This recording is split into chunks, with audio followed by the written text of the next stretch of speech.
মনটি আমার ময়না পাখি,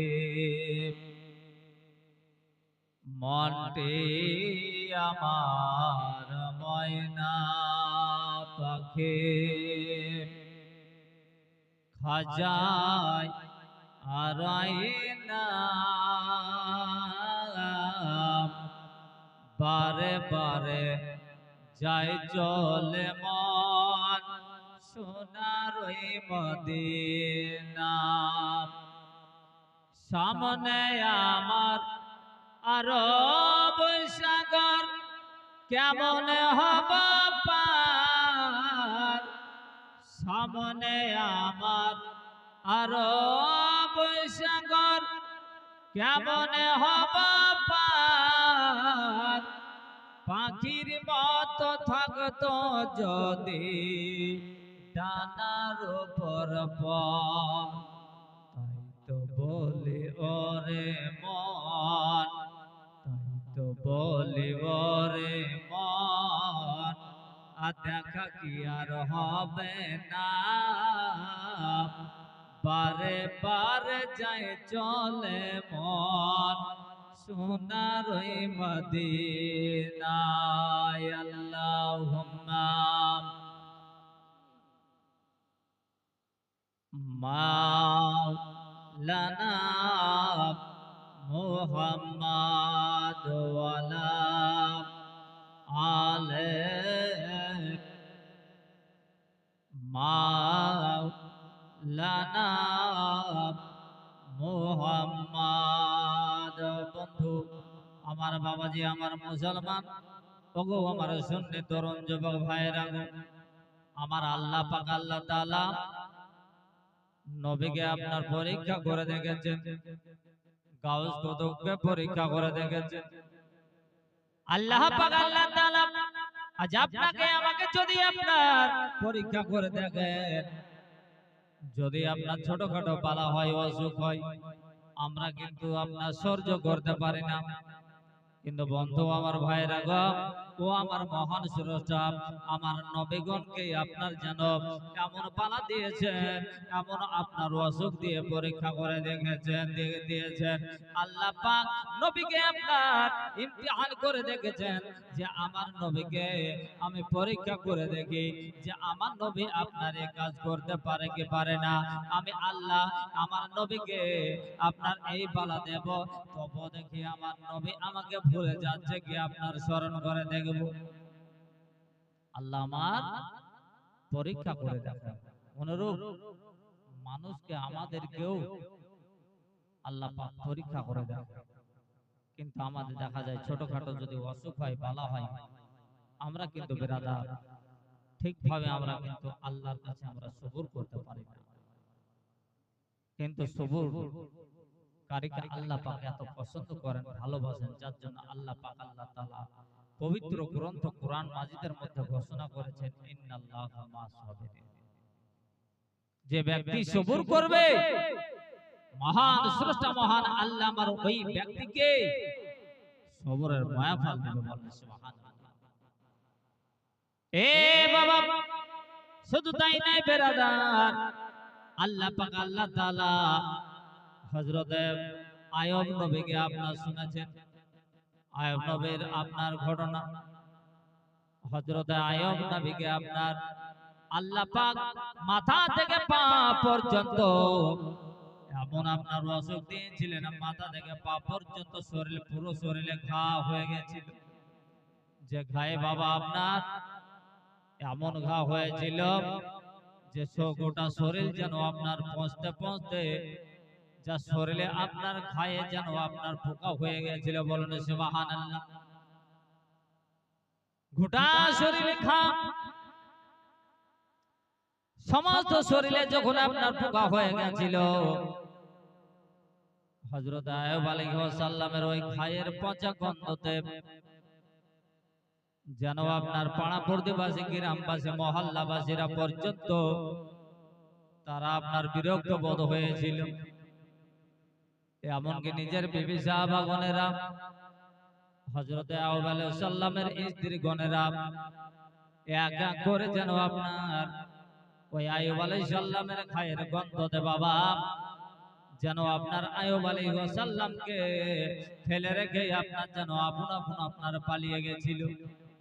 এ বাবাজি আমার ভাইরা গো, কিন্তু বেরাদার আয়ুব আলাইহিস সালামকে যখন আপনার সব আপনার সমস্ত বিবিগণেরা সবাই যখন পালিয়ে গেল, ছেড়ে ধুয়ে চলে গেল, কিন্তু আর একজন বিবি জিনার নাম হলো হযরতে আপনার রহিমা, বলেন সুবহানাল্লাহ।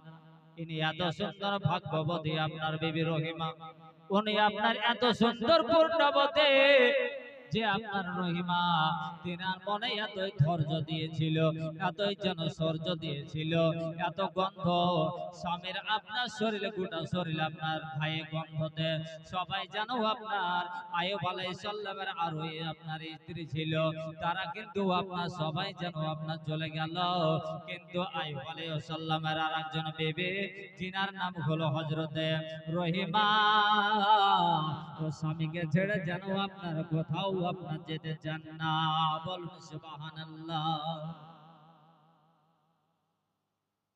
স্বামী কাকে বলে আর স্ত্রী কাকে বলে? জগতের মানুষ পৃথিবীর মহিলাদেরকে আল্লাহ পাক আল্লাহ তাআলা বলেন যে ওগো আমার বান্দিরা,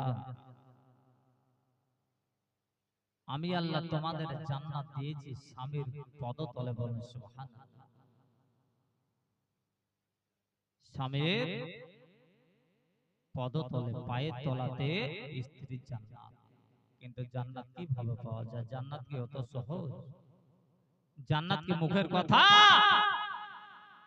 খেয়াল করে দেখুন, আইয়ুব আলাইহিস সালামের স্ত্রী যখন হযরতে রহিমাকে পাড়ার মহল্লার লোকজন বলতে, জগো রহিমা,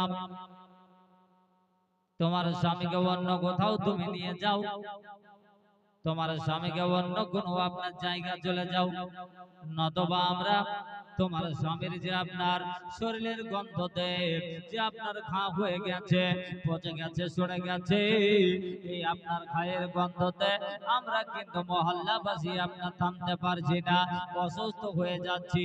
আপনার যেন বিরক্ত বোধ হয়ে গিয়ে পাড়ার লোকজন বলতেছে, বল রহিমা, রহিমা, তোমার স্বামীকে নিয়ে তুমি অন্য কোন জায়গায় চলে যাও। জোরসে বলুন সুবহানাল্লাহ।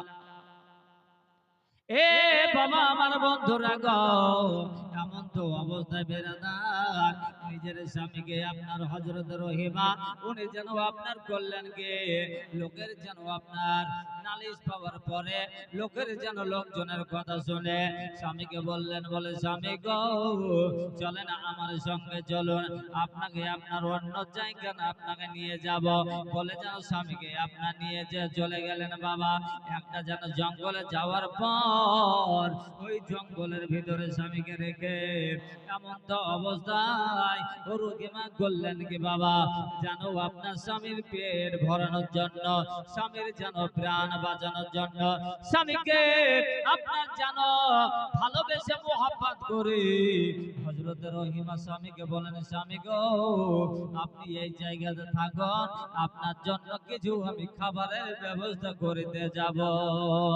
জোরসে বলুন সুবহানাল্লাহ। স্বামীকে বললেন, বলে স্বামী আপনি এখানে একটু থাকুন, আপনার জন্য কিছু খাবারের ব্যবস্থা আমি রহিমা করে নিয়ে আসি। নিজের স্বামীকে বসিয়ে রেখে চললেন আপনার রহিমা যেন আপনার পাড়ার দিকে, গ্রামে যাওয়ার পরে আপনার বললেন কি, হযরত রহিমা যেন লোকজনকে আপনার গিয়ে বলে, বলে ওগো চাচা, ওগো আপনার বাবা, ওগো গ্রামবাসী লোকেরা গো, ওগো মহল্লাবাসী লোকেরা, দয়া করে তোমরা কিছু আমাকে আপনার খাবার দাও, আমার স্বামী না খেয়ে যেন অনাহারে আপনার দিন কাটাইতেছেন। অতএব আমার স্বামীর প্রাণ বাঁচানোর জন্য আমি রহিমা আপনাদের কাছে এসেছি। দয়া করে কিছু যদি থাকে তো আমার স্বামীর প্রাণ বাঁচানোর জন্য, প্রাণ রক্ষা করার জন্য, আমার ভোকা স্বামীর জন্য কিছু আপনারা যেন খাবার দেন। আর সোনা চাঁদি টাকা পয়সা, সোনা চাঁদি টাকা পয়সা কিছু সঙ্গে যাবে না। এতিমের সেবা আনা করিলে খোদার জান্নাত পাওয়া যাবে না, জান্নাত পাওয়া যাবে না। রাস্তার ধারে এতিম বাচ্চা, রাস্তার ধারে এতিম বাচ্চা কেন বসে আজ কান্দে রে, আরশের পায়া হেলে রে। চিৎকার দিয়ে বলুন সুবহানাল্লাহ, মুহাব্বত সহিত বলুন সুবহানাল্লাহ। আর রাস্তার ধারে এতিম বাচ্চা কেন বসে আজ কান্দে রে, আরশের পায়া হেলে রে। আরে রাত ফুরালো দিন ফুরালো, এ রাত ফুরালো দিন ফুরালো, এ আর তো সময় নাই। আনাই গো মাতা, আনাই গো পিতা, কোথায় গেলে মোর শান্তি পায়, কোথায় গেলে মোরা শান্তি পায়। থাকত যদি মাতা পিতা, থাকত যদি মাতা পিতা, দুঃখ যেতাম আজ ভুলে রে, আরশের পায়া হেলে রে। রাস্তার ধারে এতিম বাচ্চা কেন বসে আজ কান্দে রে, আরশের পায়া হেলে রে। জোরসে বলুন সুবহানাল্লাহ। এতিম বাচ্চা বসে বসে, এতিম বাচ্চা বসে বসে কেন আজ কান্দিয়া যায়।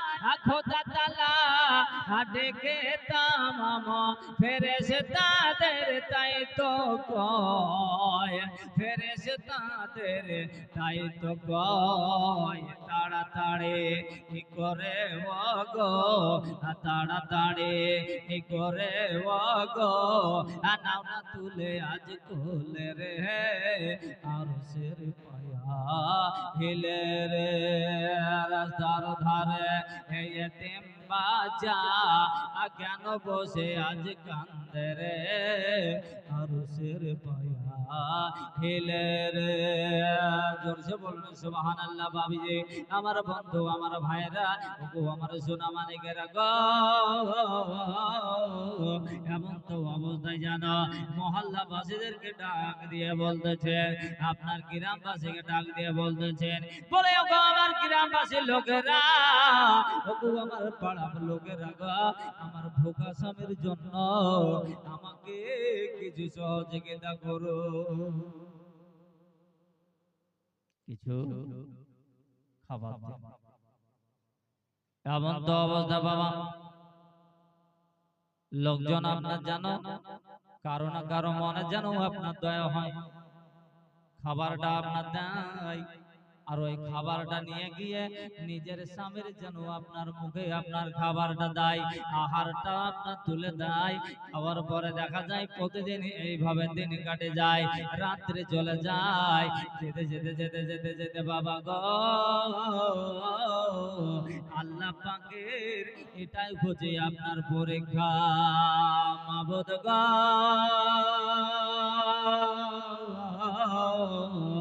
আল্লাহ আমার যে তুমি ঘা দিয়েছো গো আল্লাহ, আমার যে বালা দিয়েছো আল্লাহ গো, তুমি আমার ঘাকে আপনার, আমার মুসিবতকে তুমি আপনার জানো ভালো করে দাও, মুসিবতের হাত থেকে তুমি আল্লাহ আমাকে জানো তুমি আপনার হেফাজত করে না। এ বলে হযরত আইয়ুব নবী আপনার জানো আল্লাহ পাকের কাছে কামনা করে, এখনো অবস্থায় এইভাবে করতে করতে করতে করতে ফের আবার যেন হযরত বিবি রহিমা আইয়ুব আলাইহিস সালামের স্ত্রী আবার যেন স্বামীর জন্য খাবার চাইতে গেছে। সেই দিন কিন্তু বাবা খাবার এর কাছে ওর কাছে কাউরি কাছে যেন আপনার পাওয়া যাচ্ছে না। সংবাদ মাধ্যমে খবর মাধ্যমে বোঝা গেল পাওয়া গেল এই গ্রামের যে এই মুলুকের বাদশা আছে সেই বাদশার কাছে আপনি যান, অবশ্যই আপনাকে খাবার দেবে। এ বাবা হযরত রহিমা হযরত বিবি রহিমা নবী পাকের বিবি স্বামীর প্রাণ বাঁচানোর জন্য আস্তে আস্তে আস্তে আস্তে আস্তে যেতে যেতে যেতে আপনার যেন খোঁজ পাওয়া গেল গ্রামের বাদশা, ওই মুলুকের বাদশা যেন আপনার বাদশার কাছে আপনার দরবারে যাওয়া হলো। আপনার বাদশার দরবারে আপনার পৌঁছানোর পরে দেখা গেল আপনার যেন সেখানে আপনার বাদশার কাছে পৌঁছানোর আগে আপনার সিকিউরিটি রাখা হয়েছে। ওই সিকিউরিটি গার্ডের কাছে আপনার খবর দেওয়া হলো, বলে ওগো আমি আজকে আপনার বাদশার সঙ্গে আপনার দেখা করতে চাই। সিকিউরিটি বলতেছে, বলে একটু দাঁড়াও গো মা, আগে আমি হুজুরকে আপনার খবরটা দেই, আগে আমাদের বাদশাকে আপনার সংবাদটা দেই। যদি আপনার ডাকে, যদি আপনাকে যাওয়ার অনুমতি দেয় তবে কিন্তু আমি যেতে দিতে পারবো। সিকিউরিটি পাহারাদার গেটম্যান যাওয়ার পরে বাদশাকে বলতেছে, হুজুর আপনার দরবারে একজন মহিলা এসেছে, যে মহিলাটা আপনার সঙ্গে দেখা করতে চায়। বলে পাঠিয়ে দাও।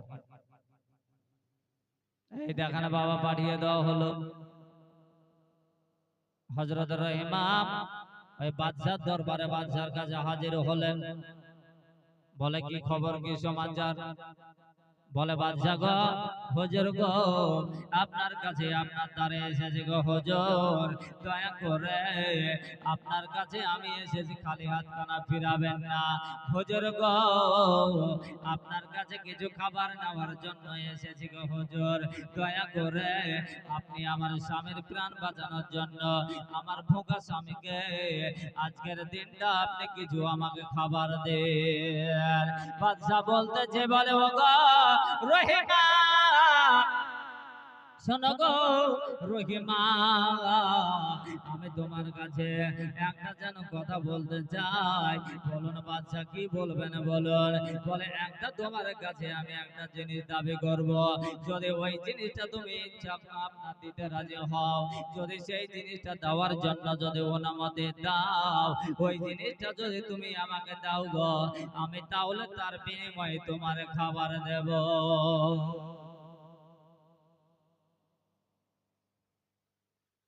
চিন্তা ভাবনা করে দেখলেন স্বামীর প্রাণ বাঁচাতে হবে, এমন কোন জিনিস আমার কাছে বাদশা চেয়েছে যে সেটা আমাকে দিতে হবে। হযরত রহিমা বলতেছেন বাদশাকে, যে হুজুর আপনি বলুন আমার কোন জিনিসটা আপনার পছন্দ, কোন কি জিনিসটা। এ বাবা এমন তো অবস্থায় বাদশা বলতেছে, রহিমা রহিমা আমি তোমার কাছে আপনার একটা জিনিস নেব, একটা জিনিস তোমার কাছ থেকে, তোমার শরীরের একটা জিনিস আমি চাই।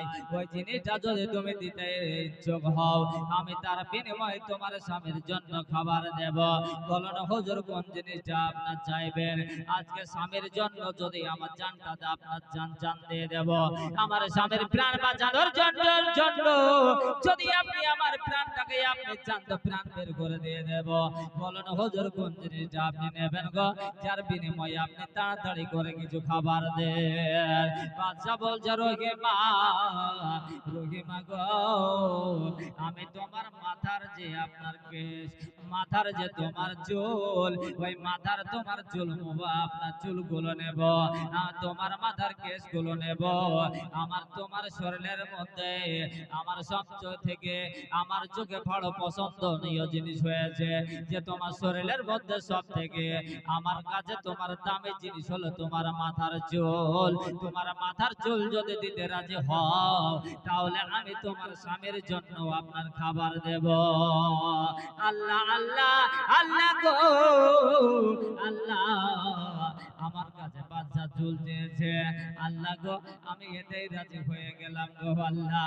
এমন তো অবস্থায় আপনার রহিমা বলতেছেন, বলেন গো আমার বাদশা গো, আপনার জামানার বাচ্চা গো, আপনি যদি চুল নেবেন তো নিয়ে নেন, তার বিনিময় তাড়াতাড়ি করে জলদি করে খাবার দেয়।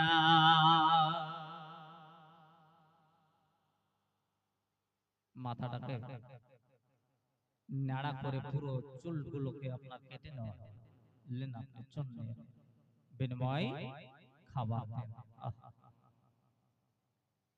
কি স্বামীকে সেবা করেছেন, কত স্বামীকে মোহাব্বত করেছেন বাবা।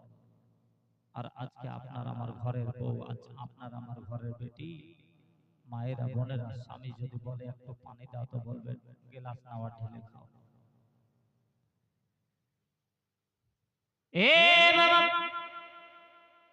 হযরত রহিমা রাদিয়াল্লাহু তাআলা আনহা স্বামীর প্রাণ বাঁচানোর জন্য অবস্থায় আল্লাহর বড় নিয়ামত, আল্লাহর বড় পরীক্ষা, এই আপনার বললেন কে আপনার যেন চুলগুলোকে মাথার বিক্রি করে দিলেন, বিনিময় যেন আপনার খাবার পেলেন। আর এদিকে শয়তান আপনার করলো কে, এই ইবলিস আজাজিল শয়তান, শয়তান যাওয়ার পরে আর নবী আপনার আইয়ুবের কাছে আপনার পৌঁছে গেছেন। বলে ওগো আইয়ুব নবী গো, ওগো আপনি হচ্ছেন আল্লাহর নবী, আর আজ আপনার বিবি হয়ে, নবীর বিবি হয়ে আজকে আপনার স্ত্রী দেখুন এমন কুকর্ম করেছে যে আজকে আপনি আসলেই কিন্তু আপনার বুঝতে পারবেন আপনার খাবারের জন্য আপনার স্ত্রী আজকে আপনার কুকর্মে আপনার লিপ্ত হয়েছে। নাউজুবিল্লাহ। শয়তান কিন্তু আপনার ওয়াসওয়াসা দিতেছে। এমন তো অবস্থায় ও বাবা আমার ভাইরা গো বন্ধুরা, এমন তো অবস্থায় যেন আপনার করলেন কে হযরতে মা রহিমা যেন আপনার খাবার নিয়ে চলে আসছেন, এদিকে শয়তান যেন ভুল ভালো বুঝিয়ে দিয়েছে। এমন তো অবস্থায় দেখা গেল আপনার যেমনই আপনার হযরতে আইয়ুব আলাইহিস সালামের কাছে নিজের বিবি সাহাবা যেন হযরতে মা রহিমা আপনার খাবার নিয়ে আপনার পৌঁছাচ্ছেন, সালাম করছেন, আসসালামু আলাইকুম ওগো আমার স্বামী, আপনার কাছে আমি সালাম দিয়েছি স্বামী গো, আপনার জন্য এই দেখেন খাবার কিছু নিয়ে এসেছি। স্বামী আপনার আইয়ুব বলতেছেন, আল্লাহর নবী বলতেছেন, বলে ওগো বিবি গো, আজ আমি তোমার খাবার খাবো না, আমি তোমার খাবার আপনার এই খাবার খাবো না, তোমার এই হারাম খাবার আমি খাবো না। অবাক তাজ্জব হযরত রহিমা ভাবছেন ব্যাপারটা, হ্যাঁ আমার স্বামীকে যেই দিনে আপনার খানা এনে দিয়েছি সেই দিন খেয়েছে, যখন যা বলেছে, যখন যা খাইয়েছি খেয়েছে, আমার নিজে হাতে খাবার খেয়েছে, আর এখন বলছে খাবো না। কারণ হযরতে আইয়ুব আলাইহিস সালাম বলতেছেন, বলে রহিমা দেখি তুমি আমার কাছে এসে তোমার মাথাটা দেখি, মাথাটা যেমনই আপনার হাত বুলিয়ে দেখছে তো দেখছেন যেন আপনার মাথাটা নাড়া। বলে আজকে তুমি এমন কাজে তুমি আপনার লিপ্ত হয়েছিলে যার জন্য তোমার বিচারে আপনার সাজা দিয়েছে, তোমার মাথার চুল পর্যন্ত কেটে নিয়েছে, এর জন্য তোমার ওই হারাম খাবার আমি আর খাবো না। এ বাবা আমার ভাইরা গো, ওগো আমার বাবারা, মুসলমান শুনে জানে এমন তো অবস্থায় হযরত রহিমা যেন চোখের পানি ছেড়ে দিয়ে কাঁদতেছে, আল্লাহ আল্লাহ গো,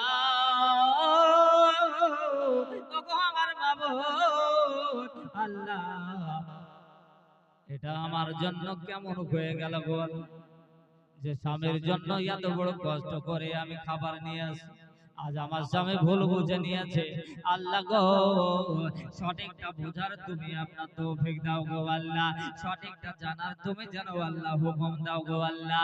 আল্লাহ আল্লাহ আল্লাহ বলে যেন চোখের পানি ছেড়ে দিয়ে বিবি রহিমা কাঁদতেছেন, আর যেন স্বামীকে বলতেছেন, বলেন স্বামী গো আপনি যে ভুল বুঝে নিয়েছেন গো স্বামী, আপনার জন্য আমি কোনো খারাপ কাজ করে আপনার যেন আপনার খাবার সংগ্রহ করে নাই গো স্বামী, আপনার জন্য স্বামীকে প্রাণ বাঁচানোর জন্য, আপনার প্রাণকে আপনার রক্ষা করার জন্য গো স্বামী আমি আজকে আমার মাথার চুলের বিনিময়, আজকে মাথার চুল বিক্রি করে আপনার জন্য খাবার নিয়ে এসেছি। স্বামী গো আপনি যেন ভুল বুঝিয়েন না গো স্বামী। এমন তো অবস্থায় স্বামী আর স্ত্রী যেন দুই দিকে মুখ করে আপনার কান্না করতেছে। আল্লাহ আল্লাহ ইয়া রাব্বুল আলামিন, আল্লাহ গো আমার স্বামীর তুমি পালা ভালো করে দাও গো আল্লাহ, আমার স্বামীর তুমি যেন আপনার ভুল বুঝাটাকে তুমি আল্লাহ ক্ষমা করে দাও গো আল্লাহ। আল্লাহ গো আর যেন আয়ুব নবী